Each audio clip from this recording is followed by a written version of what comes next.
ബാലമാഷ്കി ജയ്. Yes.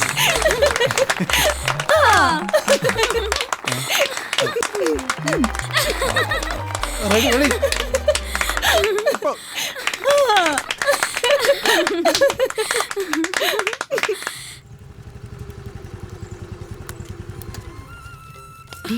എന്താ ദേ എന്റെ കാമുകം വന്നു.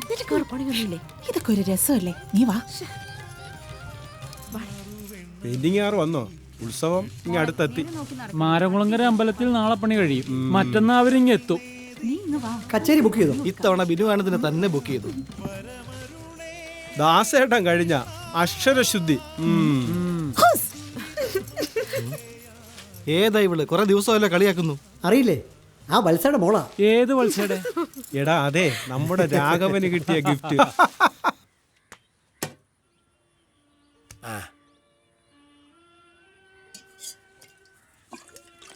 ഇതെന്തിനാ? 2-3 ദിവസം അലമാരിയിരുന്ന് ഉറങ്ങിയതല്ലേ, നന്നായിട്ടൊന്ന് കുതിർന്നോട്ടെ എന്ന് കരുതി. നല്ല തരിപ്പ് തന്നാ നല്ല കുതിർന്നത് തരാ. കല്ല് ഞാനതോടെ വെച്ചതായിരുന്നു. ഓ ദാ വരുന്നേ, ഇപ്പൊ വരാം. ഈ ബസ് എവിടെ പോയി കിടക്ക? ഇന്ന് ലേറ്റ് ആവും. അതെ അതെ. ദോ ദേ റെഡിയായി നിന്നോ.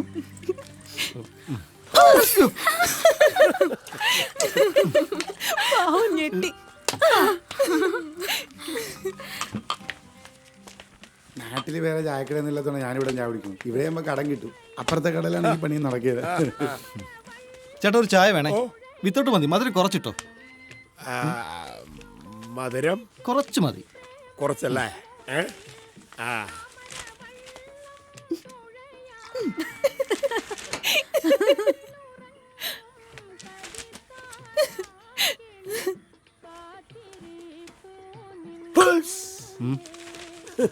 ഞാൻ കണ്ടായിരുന്നു. എന്ത്?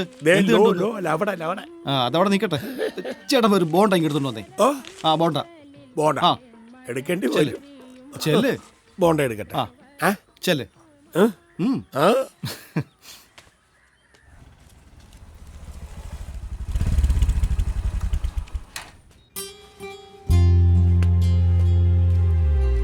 കൂടെ ആളുള്ളപ്പോഴേ ഈ ധൈര്യം ഉള്ളൂ അല്ലേ? എന്നാ പിന്നെ കൂടെ അങ്ങ് കൂട്ടിക്കൂടെ? കുറെ ദിവസമായി കുട്ടിയെ ഞാൻ ശ്രദ്ധിക്കുന്നു. കുട്ടിക്ക് ഇപ്പൊ ചെറിയ പ്രായമാണ്. പക്ഷെ എന്റെ കാര്യം അങ്ങനല്ല. പ്രേമിച്ച് നടക്കാനൊന്നും ഈ പ്രായത്തിൽ പറ്റത്തില്ല. കല്യാണം കഴിക്കേണ്ട പ്രായമേ കഴിഞ്ഞു. പ്രണയത്തിന് പ്രായമൊന്നുമില്ല മാഷേ. AKG AK ആന്റണി ഒക്കെ ലേറ്റ് മാരീഡ് അല്ലായിരുന്നോ? പിന്നെയാണോ ഈ ഖുസ്ഖുസ്? അതൊക്കെ ഇപ്പൊ തോന്നും, കുറച്ചു കഴിയുമ്പോ അങ്ങ് മാറും. അതിനീ നിഷ മരിക്കണം. അങ്ങനെയാണെങ്കിൽ നമുക്ക് നോക്കാം. ഒന്നല്ല 1000 വട്ടം ആലോചിച്ചിട്ട് പറഞ്ഞാൽ മതി. അപ്പൊ ശരി, ഓക്കെ.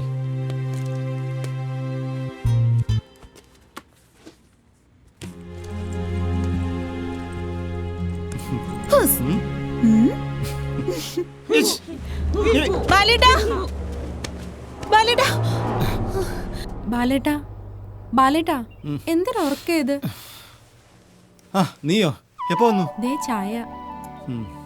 ഇവിടെ വേറെ ആരും ഇല്ലേ ചായ എടുക്കാനായിട്ട്? എന്താ ഞാൻ തന്നാ പറ്റില്ലേ? കുഴപ്പമൊന്നുമില്ല. ഈ ശൃംഗാരമാണ്. എന്താ ഞാൻ കേട്ടോ കേട്ടോ. എന്താ ശൃംഗരിച്ചാല്? എടി പൊട്ടി പെണ്ണെ, നീ എന്റെ അനിയത്തിയല്ലേ? അനിയത്തിയോട് ആരെങ്കിലും ശൃംഗരിക്കുവോ? കഴുത. എടി നീ എന്റെ വിരലെ തൂങ്ങി നടന്നോളല്ലേ? അത് പണ്ട്. ഇപ്പോഴേ ബാലേട്ടനെ എന്റെ മുറച്ചിറക്കനാ. എടി നിനക്ക് പറഞ്ഞാ മനസ്സിലാവില്ലേ? എടി നമുക്ക് ആ കൃഷ്ണേട്ടനോട്ടുള്ള ആലോചന നോക്കാം. അയ്യേ, എനിക്ക് വേണ്ട 2ാം കെട്ടുകാരനെ. എനിക്ക് എന്റെ ബാലേട്ടൻ മതി. എടി കൃഷ്ണേട്ടൻ ഒരു 2ാം കെട്ടുകാരനായിട്ട് നീ കാണരുത്. നിന്റെ ചേച്ചി പ്രസവത്തോടെ മരിച്ചിട്ട് 5-6 വർഷമായില്ലേ? എന്നിട്ട് കൃഷ്ണേട്ടൻ വേറെ കെട്ടിയോ? എടി ആ കുഞ്ഞിനെ വളർത്തേണ്ട ഉത്തരവാദിത്വം നമുക്കല്ലേ? നീ അവളുടെ കുഞ്ഞമ്മയല്ല, അമ്മയോണം.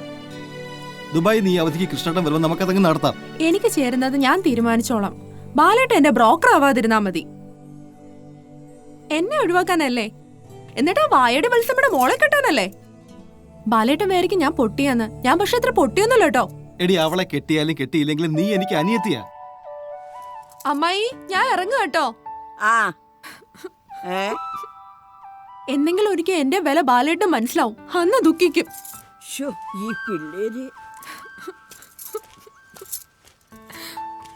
എടി മോളെ, എടി ബിന്ദു, നിക്കടി. വേണ്ട അമ്മായി, ഞാൻ പോവാ. ഷോ, എത്ര നാളെ നാണമില്ല ഒരാളുടെ പുറകെ നടക്കുന്നത്. ഇവളോട് പറഞ്ഞാലും കേൾക്കൂല. ബിന്ദു, ഹാ, ഞാൻ പറയുന്നൊന്ന് കേക്ക്. വേണ്ട, ഞാൻ ഇനി ഇങ്ങോട്ട് വരുന്നില്ല. വല്ല മണ്ടിക്ക് തല വെച്ച് ചാവും. അയ്യോ, എടാ ബാല, ഞാൻ അവിടെ ചാകാൻ പോകുന്നെന്ന്. ബിന്ദു, ഞാൻ പറയുന്നൊന്ന് കേക്ക് മോളെ. എടാ, എന്തിനാടാ നീ അവിടെ ദേഷ്യം പിടിപ്പിച്ചേ? നീ ആ വത്സടവനെ കണ്ടിട്ടാണാ? കാര്യങ്ങൾ ഇപ്പൊ നാട് മുഴുവൻ പാട്ടാണല്ലോ. അമ്മ എങ്ങനെയാണോ മനസ്സിലാക്കിയിരിക്കുന്നത്? എനിക്ക് അവളെ അനിയത്തിയല്ലേ അമ്മേ? ആ, എനിക്കൊന്നും അറിയില്ല. അവളാണെങ്കി വയസ്സാം കാലത്ത് തന്നെ നോക്കിയെങ്കിലും ചെയ്തേനെ. ഓ, ഈ അമ്മയുടെ ഒരു കാര്യം അമ്മ ഒന്ന് പറഞ്ഞ് മനസ്സിലാക്കോളെ. അയ്യേ, പിന്നെ എനിക്ക് അതിനല്ലേ നേരം. നീ തന്നെ അങ്ങ് പറയേ, മനസ്സിലാക്കേ, എന്താണെന്ന് വെച്ചാ ചെയ്യ്. എടാ, അവള് വേറെ തല വെക്കാൻ പോയേക്ക്. ഈ പെണ്ണിന്റെ ചെന്ന് ഒരു നോക്കടാ, പോ.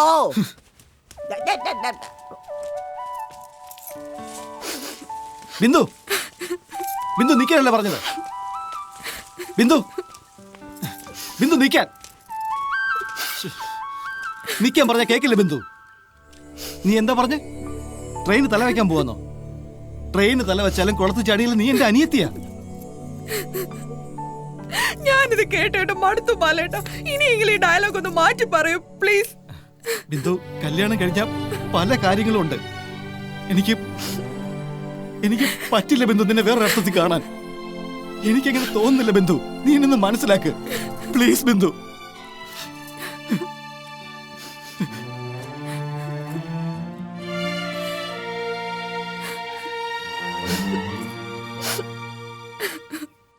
ഈ വർഷത്തെ ഓണാഘോഷത്തിന് ഫുട്ബോൾ കളി മത്സരം എന്തായാലും വേണം ബാല. ഇത് നമ്മുടെ അഭിമാനമാണ് ബാല.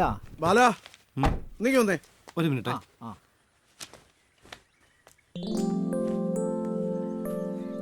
അല്ല കൃഷ്ണേട്ടാ, ഇത് എപ്പോ വന്നു? ഇതെന്തോടാ ഇത്? ഇതാണ് മസിൽ. ഈ പറയുന്ന ആൾക്ക് മസിലുണ്ട്. ഞാൻ വന്നിട്ട് 1-2 ദിവസമായി. ഇപ്പഴാ ഒന്ന് പുറത്തോട്ടിറങ്ങാൻ പറ്റും. അതൊക്കെ പോട്ടെ. അല്ല, മോളെ എന്താ കൊണ്ടുവരാൻ? ഞവളവിടെ? ആ, അവളിപ്പോ എന്നോട് അടുക്കുന്നില്ലെന്നേ. വല്ലപ്പോഴൊക്കെ അല്ലേ ഞാൻ വരുന്നത്. അതാ ഇതാണ് പറയുന്നത്. അവൾക്കൊരു അമ്മ വേണ്ടേ? ഏയ്, അതൊന്നും ഇനി നടക്കത്തില്ലെന്നേ. അതെന്താ? കുഞ്ഞിനെ തന്നതിന്റെ പുറകെ തന്നെ വെള്ളത്തുണിയിൽ പൊതിഞ്ഞു വന്ന അവളുടെ ശരീരം മറക്കാൻ പറ്റുന്നില്ല. എന്റെ കൃഷ്ണേട്ട, കാലം വായിക്കാത്ത മുറിവുകളുണ്ടോ ലോകത്ത്? പക്ഷെ കൃഷ്ണേട്ടൻ ഭാര്യ എപ്പോഴും സ്നേഹിക്കുന്നുണ്ടെങ്കിൽ കുഞ്ഞിനെ നന്നായി വളർത്തണ്ടേ? അതുകൊണ്ട് ഒരു കല്യാണം കൂടി കഴിക്കും കൃഷ്ണേട്ട. ഏയ്, ഇനിയിപ്പോ 2ാം കെട്ടൊന്നും ശരിയാവില്ല. അങ്ങനെയൊന്നും അല്ല. അതിപ്പോ നമ്മുടെ കുടുംബത്തിലും പെൺപിള്ളാരില്ലേ? നീ ആരുടെ കാര്യോ പറയുന്നത്? നമ്മുടെ ബിന്ദുവിന്റെ കാര്യം അല്ലാതെ ആരുടെ കാര്യ?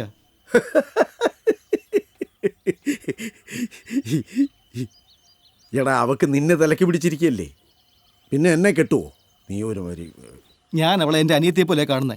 നാളെ ദോഷത്തിന് ചില പ്രശ്നങ്ങളൊക്കെ ഉണ്ടായിരുന്നു. ഇപ്പോൾ അതൊക്കെ മാറി. കൃഷ്ണേട്ടൻ തന്നെ അവളെ കല്യാണം കഴിക്കണം. ഏയ്,